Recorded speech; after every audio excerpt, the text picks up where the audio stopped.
সবাই কি বায়োলজি অলিম্পিয়াডে নাম দিয়ে দিবি নাকি? বায়োলজি অলিম্পিয়াডে দিতে হবে। বায়োলজি তো একটা মুখস্থ।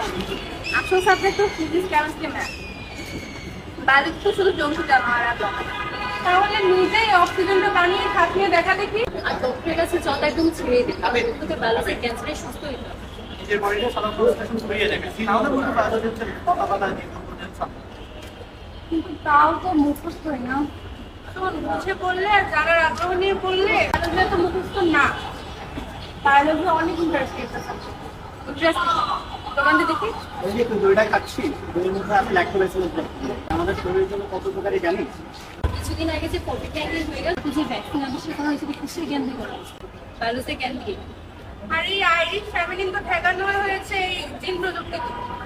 আচ্ছা আচ্ছা, ওরাই ঠিক বলেছিস। আমি আচ্ছা, রেজিস্ট্রেশনের ডেডলাইনটা কবে? আমি এখনই আছি।